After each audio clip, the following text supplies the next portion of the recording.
Alright everybody, welcome back to my channel, and it's time to do the thing I didn't want to do. We have to do my video game buyer's guide on the Nintendo Game Boy.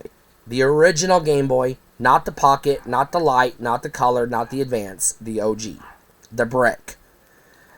The giant monstrosity that had no colors, and people bought it anyways because they were stupid and didn't know that there was a Game Gear sitting right there on the shelf next to it.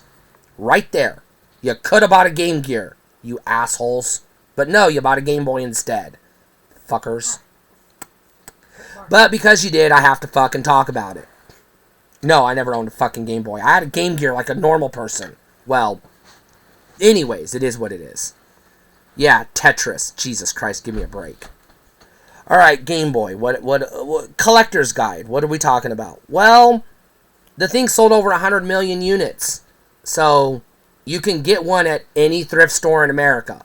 They're not hard to find, and they're not going to cost you nothing because they sold so many of them.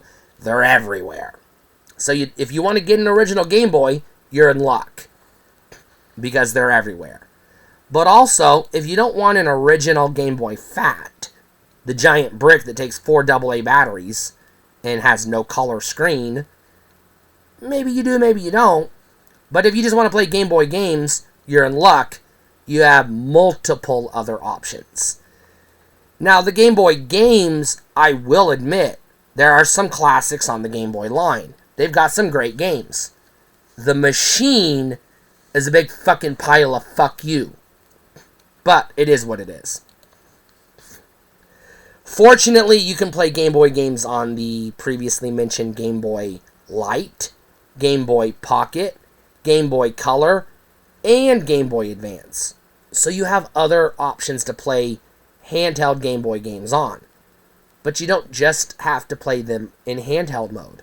You can also get a Super Game Boy on the SNES, which not only lets you play Game Boy games on your TV the way that they were meant to be played. Handhelds are stupid. But also, no. Also, it added color to the games that should have had color in the first place. You know why? Because the Lynx, which came out the same fucking day as the Game Boy, had full color. There is no excuse for a fucking monochrome Game Boy to exist. Nintendo can eat shit. There was a Game Gear right there. The Lynx right there. Not too much further down the road, the Gamecom. And also the Neo Geo Pocket Color. And the N-Gage and everything else that was, not all better. But you had viable options, people. You didn't have to buy a fucking Game Boy, but you did. Fuckers. Anyways. Alright. But, like I said, you can also play the games on your Super Nintendo using the Super Game Boy, which is the proper way to do it, because you get to play the games in color, and then you can actually enjoy the fucking games, because you cannot play Dr. Mario on a Game Boy. You can't match red for red if you can't tell which one is red. Fucking idiots. But you have another option to play Game Boy games on your TV.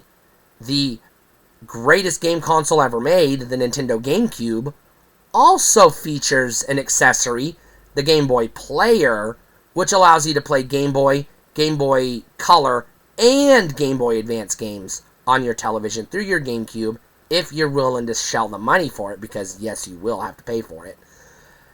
And not only can you play any Game Boy game you want on the TV with a GameCube controller or an actual Game Boy Advance if you have the link cable. That is an actual option.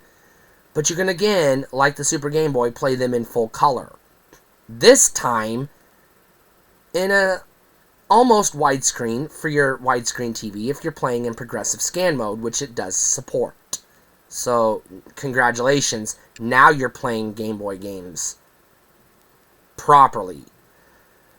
Of course, you also have retro clones and emulation and other things like that, so there's plenty of options for the Game Boy.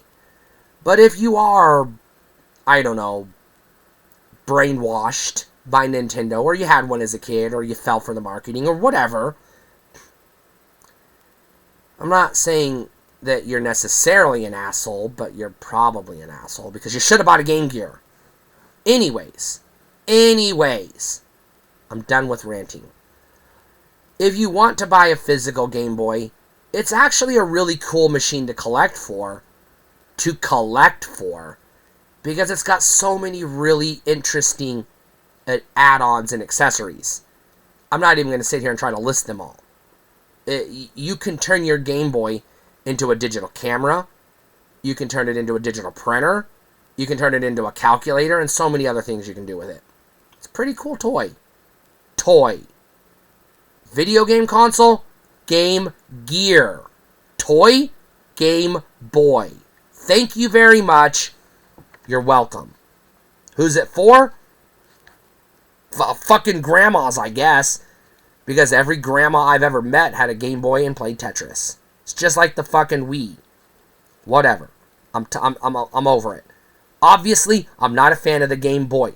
The original Game Boy. We'll talk about Game Boy Advance and Game Boy Color at another day.